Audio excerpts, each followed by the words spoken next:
Hey guys, Dissection Violence here. I just thought I'd get out these picks for you. I know there's might be one more fight announcement with Oliveira still needing an opponent, but I'll get the ones that are there. There's another fight got announced today for Klein, so I just want to make sure it's done ahead of everybody else. I know Guru and everyone else are waiting, so I just thought I'd get it done. But yeah, let's start it off. We got Christian Leroy Duncan versus Claudio Ribeiro. Pretty simple, straightforward matchup. We got Ribeiro here. He's a heavy hitter. He throws with a lot of bad intentions. But the thing with Ribeiro is his process is non-existent. He doesn't really have like a way to win here. His grappling is mediocre, and I don't think Duncan's going to let you out grapple him. I could be wrong here, but I just don't see Duncan letting himself get out grappled or knocked out by Ribeiro. I mean, I know he beat Joseph Holmes, but that's Joseph Holmes. You know what I mean? This isn't Christian Leroy Duncan. He's a very good prospect, very well rounded. I think Duncan's the truth, and I think he's going to take out Ribeiro relatively quickly. Round 1, round 2, TKO. I don't need to overthink this one. Ribeiro doesn't belong in the UFC. Duncan does. It's quite simple, and I'm not going to overthink it. Duncan's a prospect, face really high-level guys, guys like Will Curry, guys like Dimitrov, guys like Dusko Todorovic. Like, he's faced better guys than Sultan Umarov. He's faced a bunch of guys, even in his amateur career. He fought in some pretty stiff competition for an amateur. I think the guy's pretty skilled. He's beat Curry twice. Like, I don't know what Ribeiro's going to do other than maybe get a fluke KO. I don't see it happening, but yeah. I got Duncan here. I'm all over Duncan here. And moving on. Loik Radzhabov taking on Abdul Al-Selwady. Tricky fight to call. Abdul's a very, very well-rounded fighter. Good fundamentals. Very, very technically sound.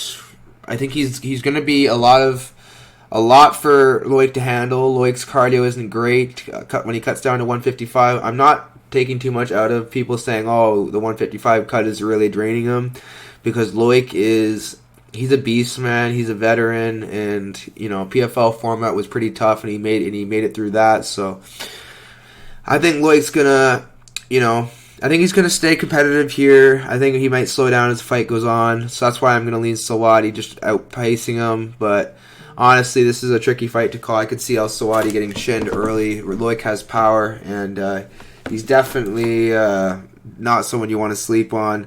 I know a lot of people are on Al-Selwady this week, and I don't blame them. It's just I would be careful, because Loik's got power in his hands, and he's put out good guys before. So definitely an option, a potential outcome. No, I honestly, I don't know with this one. This one I lean Selwady, but I wouldn't be shocked to see a KO for Loik, definitely. But yeah, moving on. We have Javid Basharat taking on Ayman Zahabi. Man, it's a tricky one. I like Ayman Zahabi. I think he is very, very skilled. 36 years old. It's not 37. I don't think he's quite at the age where it's like, oh, he's too old. I think Ayman's still very, very game, very, very talented, and I think he's going to cause Basharat some problems with his footwork, his in and out movement. But I do think Basharat's going to, use the leg kicks to his effect and chip away at Zahabi until getting a unanimous decision win. I think, or even a split. I just think Basharat is just going to be too technically sound, and he's going to be able to mix it up. Whereas Zahabi, I think he's a really good fighter, and I think he could pull an upset here, but I don't see it, and I just think Basharat's going to be too technically sound for him. But it's definitely a tricky fight to call. Zahabi's very talented, and Basharat, he's good, but he can be beat, and I do think Zahabi has the tools to win, but I just don't think it's going to happen. But yeah, moving on. Let's talk about Eric Anders taking on Jamie Pickett. Definitely a tricky fight to call. I don't know why the odds are so heavily in favor of Anders. Anders is definitely, in my opinion, the better fighter. but Jamie Pickett is not a slouch. He'll push you against the fence, and he'll win a decision, a sketchy decision. I do see a sketchy decision win for Pickett, but I'm not going to take this spot for Pickett because I just think Anders is going to be too much for him. I think he's going to be better everywhere the fight goes, and I think Anders is just going to put together a solid 15 minutes to win a decision. Not confident in it, and I'm not going to put money on Anders. The value's all over Pickett, so definitely a fun fight. Don't know. I met Anders in Vancouver. He was super humble, super chill. So I will be rooting for Anders, but Pickett, man, the value's all over you, my man. So let's see what you can do with it. But yeah, moving on, we have Raul Rosas Jr. taking on Ricky Turcios. Now, I already went into this last week, so I'm not going to get into it again. I do think Turcios is very, very skilled, and I do think Raul Rosas is skilled, but I just think Raul Rosas is just a little more savvy on the ground.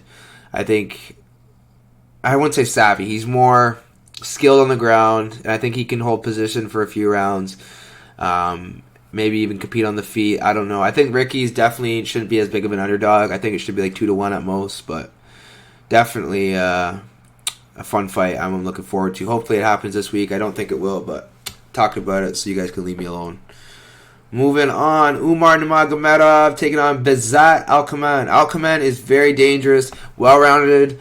Problem on the feet, but he's still going to lose to Umar Nurmagomedov, probably by finish. Umar's that guy. He's that good, and I just don't think anyone anytime soon is going to beat him.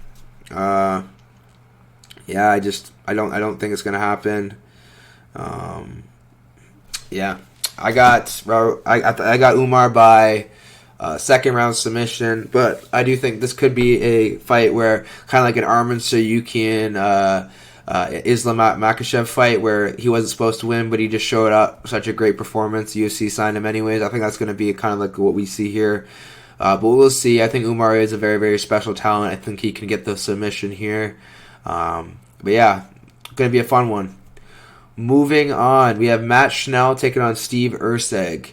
So Steve Erceg, I've said it all week, but he does look a bit like one of my coaches. The guy's freaking good. He's talented. He can put it together everywhere the fight goes, but he's a bit of a cage pusher, which I do worry about. And I think he's fighting a guy who's very smart and knows how to defeat that kind of style. So I do think Schnell's definitely a live dog, but I'm not going to take it here. I do think Erceg's going to squeak a decision win, maybe even get a KO. I don't know. We'll see. Definitely a weird fight to call. I'm more on the Erceg side, but I just don't like the value here. There's no value here, so I'm going to probably pass on this fight, but I do think Erceg wins it. I do think he's got more tools to win the fight.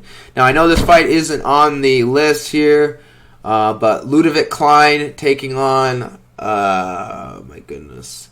Who is Ludovic Klein's taking on? It was... Man, who is it? It is... Oh, yeah, AJ Cunningham. So, AJ Cunningham, very, very game. Not the smartest tool in the shed. He's got some pretty good grappling. But for the most part, man, I just think he's overrated. I think he is going to get exposed here. I think Klein's just levels above him. I think Klein's going to just stun out and have a TKO finish or wherever finish. I think he could get a finish here if he wanted, but probably going to see a decision win out of Klein, a dominant decision win. I think he's just too good for this kid, and he can mix it up, and the other guy can't. Well, I mean, he can mix it up, just not as well as Klein can. So Klein's a level above him. It's just a bit of a mismatch. I'm on Klein here. But yeah, moving on, we have Alex Perez taking on Muhammad Mokaev. Mokaev, man, well, another thing, was Perez going to even show up? Because, Perez, this man has probably the most pullouts than, I think, more than me.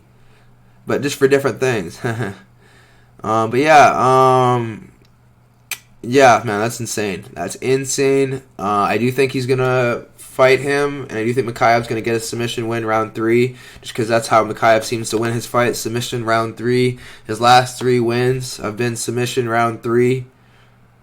Like, come on, man. That's fucking crazy.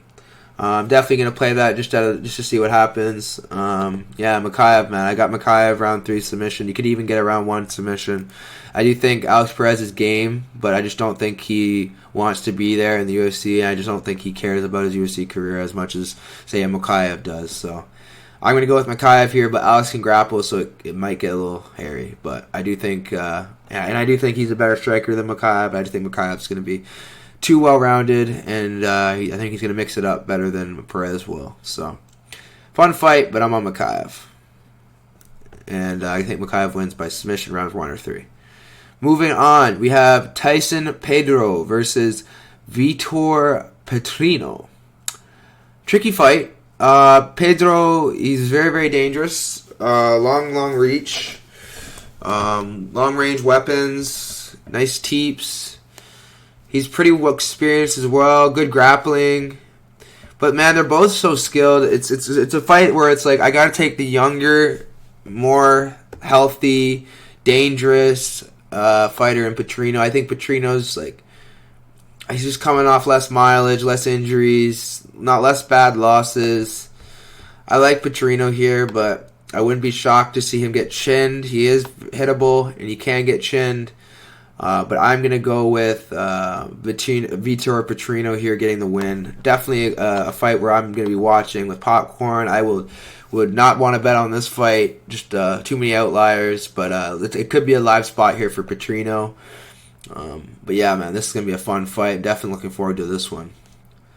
Moving on. The main event of the evening. And I know I raced through these guys, but, I got to get them done. I got to get them done, man. And I know I'm only getting like 12, 15 minutes, and I know it's not a lot of time, but we got to get these done for you. And there's not a lot to be said on some of these fights. I'm more so just excited to watch a lot of them than I am to bet on a lot of them. But we'll see how it goes. There's some good there's some good spots here on this card for sure, though. Speaking of that, we got Shamil Gaziev versus Jairzinho Rozenstruik. I'm on Shamil here all day. I think Shamil's the more well-rounded fighter. He's a bit hittable, which worries me, but other than that, he should have Jairzinho covered here. He's better everywhere. And, yeah, I'm going to go with Gaziev here by submission, round 1 or 2. I think he's going to be too much for Jairzinho on the feet, and he's going to be too much for him on the ground. Nice club and sub finish for Shamil. But, yeah, my number 1 most confident pick on the card, if we're going to go by order, I'll have to go number 1, Christian Leroy Duncan. Number 2, I'll have to go Ludovic Klein. Number 3, let's see.